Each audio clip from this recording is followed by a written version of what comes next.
히브리서를 나누는 동안 우리는 계속해서 한 가지 질문을 붙들고 여기까지 왔죠. 질문 여러분 알고 계시죠? 왜 예수여야만 하는가? 왜 예수여야만 하는가?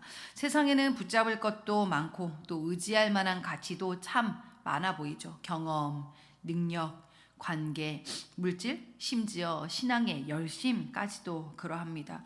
그런데 히브리서는 집요할 정도로 한 방향만을 가리키고 있어요. 오늘 본문 2절에서도 이렇게 선포하고 있죠. 믿음의 주요 또 온전하게 하시는 이인 예수를 바라보자. 예수를 바라보자. 왜입니까? 그분만이 이 경주의 시작과 끝, 경로 전체를 알고 계신 분이기 때문입니다. 이제 히브리서 12장은요, 신앙을 경주에 비유하며 시작합니다. 여러분, 경주 어떻습니까? 마라톤 경기에 우리는 성경 안에서 흔히 우리의 신앙과 인생을 비유하는 것을 많이 경험을 하게 되어지는데요. 마라톤 사실 누구나 달릴 자격이 있죠. 그렇죠? 누구나 달려도 됩니다. 그러나 누구나 달린다고 해서 누구나 끝까지 완주할 수 있는 건 아니더라고요. 마라톤이 워낙에 길고 또 험난한 경기이다 보니까 중간에 포기하는 사람들도 참 많이 발생을 하죠. 뿐만 아닙니다. 모두가 달릴 수 있다고 해서 모두가 완주하는 것도 아니고, 그렇다고 해서 또 모두가 상을 받는 것도 아닙니다. 그렇죠? 이것이 마라톤 경주의 그러한 모습인데요. 그런데 특별히 이 히브리서에 나타난 믿음의 경주는요, 경쟁하는 경주가 아닙니다. 누가 더 빠르냐, 누가 더 잘하느냐를 가리는 경주가 아니라 끝까지 포기하지 않고 완주하는 자가 누구냐, 끝까지 완주하는 것이 목표인 경주를 뜻하는 것인데요. 그래서 이 경주에서 중요한 것은요, 속도가 아니라 방향입니다. 뭐라고요, 여러분? 속도가 아니라 방향이다. 그러면서 이제 12장 1절은 이렇게 시작하고 있죠. 구름같이 둘러싼 허다한 증인들이 있으니, 이 증인들은 누구입니까? 바로 어제 우리가 함께 살펴보았던 히브리서 11장에 등장하는 믿음의 사람들입니다. 엄청난 믿음의 거장들이지만 우리에게 조금 위안이 되는 사실은 뭘까요? 그들 또한 우리와 똑같은 성정을 가진 연약한 인간이었다라는 것입니다. 보니까요, 어제 나왔던 그 언급되었던 인물 중에 아브라함 있죠. 믿음의 조상이고 정말로 믿음으로 하나님의 부르심을 따라 순종하며 나아갔지만 정작 그 또한도요, 두려움이라는 문제 앞에서 자신의 사랑하는 아내를 누이라고 속였던 사람입니다. 왜요? 자기 목숨을 빼앗길까봐 두려워서요. 그리고 또 유대인들이 그토록 존경하는 모세는 어떻습니까, 여러분? 분노를, 내 안의 혈기를 참지 못해서 하나님의 명령을 어기고 결국 약속하신 땅에 들어가지 못하잖아요. 또 역시나 이스라엘 백성들이 그토록 존경하는 다윗 왕도 말할 것도 없지요. 밧세바 사건에 죄를 지었잖아요. 그런데 히브리서는요, 이렇게 흔들렸던 사람들을 향해서 믿음의 증인들이라고 부릅니다. 왜입니까? 이 사람들이 흔들리지 않아서, 실수하지 않아서가 아닙니다. 이들 또한 흔들리고 연약하고 넘어지기도 했지만 끝끝내 그들은 삶의 방향, 그 믿음의 방향성을 놓치지 않았기 때문입니다. 그들은 삶의 방향, 믿음의 방향성을 놓치지 않았다. 넘어졌을 때에도, 또 두려워할 때에도, 의심할 때에도조차 결국 그들은요, 하나님이 가리키신 방향으로 돌아왔기 때문입니다. 그래서 히브리서 12장은요, 우리에게 말하고 있습니다. 저 믿음의 사람들처럼 완벽해져라가 아니라 저 믿음의 사람들처럼 올바른 방향을 붙들어라 라는 것이죠. 올바른 방향을 붙들어라. 그렇다면 그 올바른 방향의 기준이 누구입니까? 바로 예수 그리스도, 믿음의 주요 또 온전하게 하시는 예수를 바라보자라는 것입니다. 우리가 달려가는 이 믿음의 경주는요, 우리의 힘과 의지로 완주하는 것이 아닙니다. 이 경주의 특이한 점은요, 올바른 방향성, 즉 시선으로 완주해내는 거예요. 그래서 우리가 뛰고 있는 이 경주는요, 트랙이 반듯하게 그려진 그런 운동장을 달리는 경주가 아니라 광야도 같은 그러한 거친 길을 달리는 경주이기 때문에 방향을 잘 찾아가는 것이 중요합니다. 이 경주를 하다 보면 가다 보면은요, 길이 헷갈릴 때가 나온다라는 거죠. 옆길이 더 쉬워 보일 때도 있잖아요. 그런데 이렇게 잠깐만 길을 벗어나도 괜찮아 보이는 순간들이 찾아오는데, 그때 일어나는 문제는 뭡니까?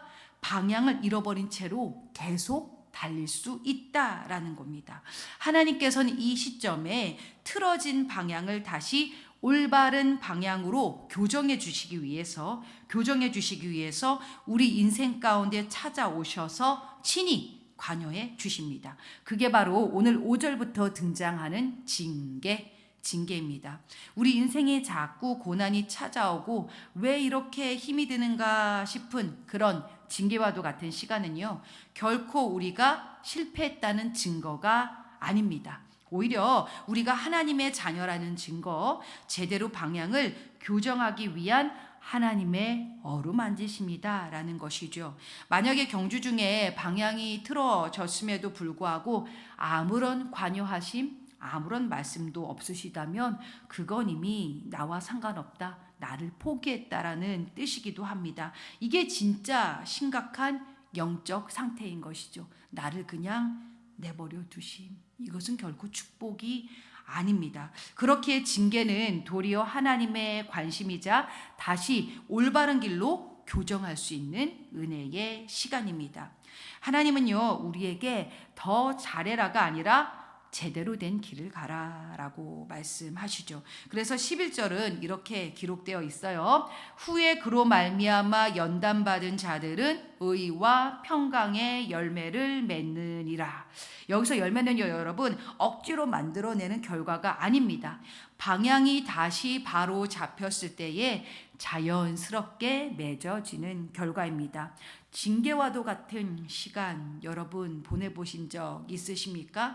이 시간을 통해 방향이 제대로 잡혀졌을 때에 우리는요, 하나님께서 의와 평강의 또 풍성한 열매를 맺게 될 것을 경험하고 또한 기대하게 된다라는 것이죠. 이제 히브리서 기자는요, 16절에서 에서를 경고로 예고하고 있죠. 에서는요, 한 그릇의 음식 앞에서 장자의 명분을 팔아버립니다. 문제는 그의 배고픔이 아니었어요. 그는요, 영원한 가치보다 당장 내 눈앞의 결핍을 더 크게 부은 것이 문제였습니다. 방향을 잃는 순간은 어때요, 여러분? 되게 막 거창한 선택이 아니라 아주 작아 보이는 별것 아닌 것 같은 선택에서 시작됩니다. 우리도 그렇잖아요. 아유, 뭐 이 정도는 괜찮겠지? 이 정도는 우리 하나님도 이해하시겠지? 그런데 이 지점을 우리는 경계해야만 합니다. 하나님 앞에서 에이, 뭐 이쯤에도 괜찮겠지 하면서 내가 바쁘기 때문에 이 정도는 이해해 주실 거야. 내가 지금 굉장히 좀 결핍이 많은 상황이기 때문에 하나님도 이 정도는 이해해 주실 거야. 그러면서요, 하나님 앞에 방법보다 나의 핑계와 변명이 자꾸만 늘어간다면 나도 모르게 내 방향성이 틀어져 있을 수 있다라는 것이죠. 오늘 이 아침에 한번 점검해 보십시오. 나는 하나님을 위해서 방법을 찾아서 어떻게든 그 은혜의 자리와 방향성을 잡아가려고 하는가? 아니면 하나님 이해해 주세요. 나 지금 이렇잖아요. 내가 이럴 수밖에 없는 상황이잖아요. 라고 하면서 핑계와 변명을 나도 모르는 사이에 내어놓고 있나요? 이 새벽 가운데 여러분의 방향성을 한번 점검해 보시기를 바랍니다. 그래서 히브리서는요, 이제 15절에서 쓴 뿌리를 조심하라고 말합니다. 쓴 뿌리. 이거는요, 겉으로는 뭐 아무런 발견되는 게 없습니다. 뿌리는 땅 속으로 자라는 거잖아요. 여전히 경주를 잘하고 있는 것처럼 보이지만 내 마음 깊은 곳에서는 조금씩 은혜의 자리를 벗어나고 있는 상태를 일컬어서 쓴 뿌리라고 합니다. 왜 나만 이런 길을 가야 하지? 아니, 왜 굳이 이렇게까지 해야 하지?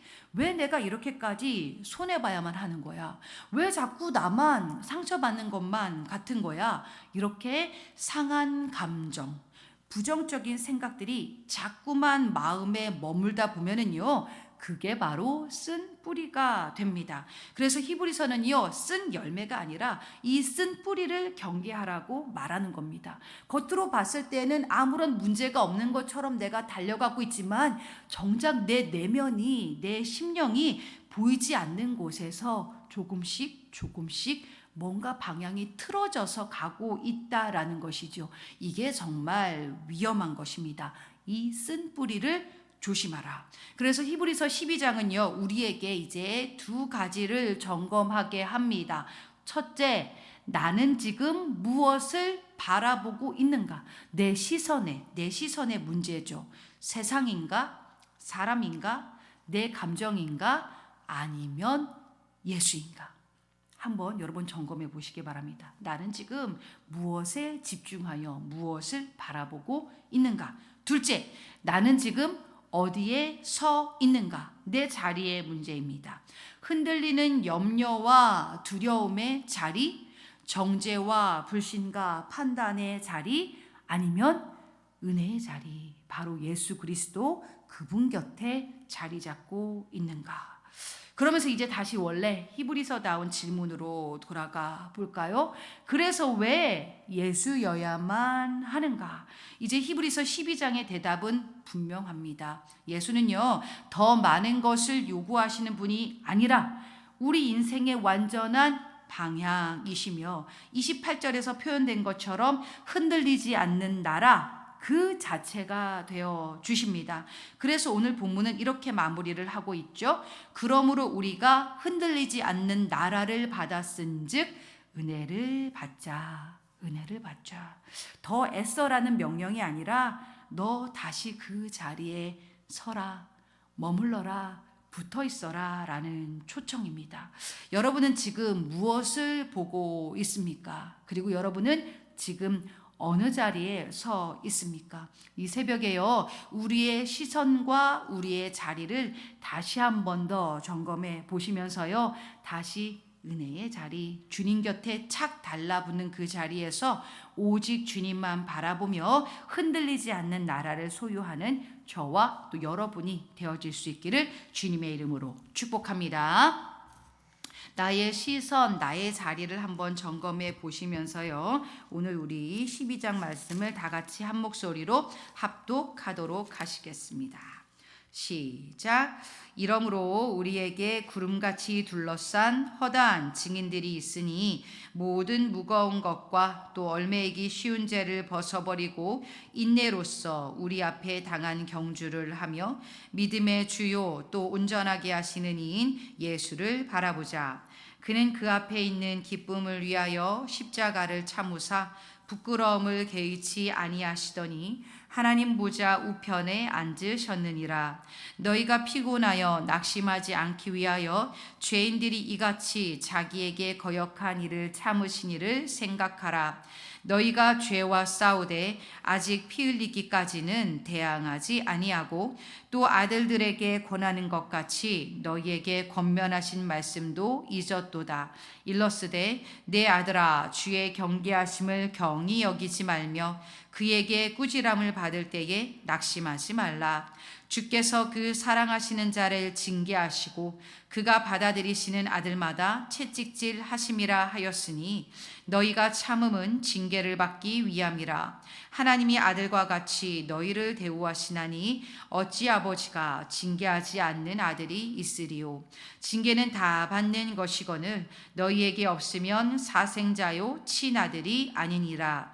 또 우리 육신의 아버지가 우리를 징계하여도 공경하였거든 하물며 모든 영의 아버지께 더욱 복종하며 살려하지 않겠느냐. 그들은 잠시 자기의 뜻대로 우리를 징계하였거니와 오직 하나님은 우리의 유익을 위하여 그의 거룩하심에 참여하게 하시느니라. 무릇 징계가 당시에는 즐거워 보이지 않고 슬퍼 보이나 후에 그로 말미암아 연단받은 자들은 의와 평강의 열매를 맺느니라.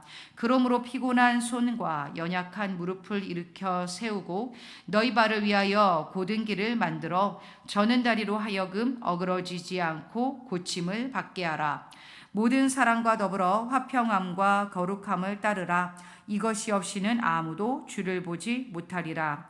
너희는 하나님의 은혜에 이르지 못하는 자가 없도록 하고 또 쓴 뿌리가 나서 괴롭게 하여 많은 사람이 이로 말미암아 더럽게 되지 않게 하며 음행하는 자와 혹 한 그릇 음식을 위하여 장자의 명분을 판 에서와 같이 망령된 자가 없도록 살피라.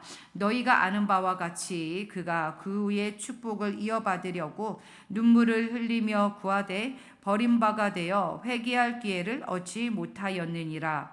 너희는 만질 수 있고 불이 붙는 산과 침침함과 흑암과 폭풍과 나팔 소리와 말하는 소리가 있는 곳에 이른 것이 아니라 그 소리를 듣는 자들은 더 말씀하지 아니하시기를 구하였으니 이는 짐승이라도 그 산에 들어가면 돌로 침을 당하리라 하신 명령을 그들이 견디지 못함이라. 그 보이는 바가 이렇듯 무섭기로 모세도 이르되 내가 심히 두렵고 떨린다 하였느니라.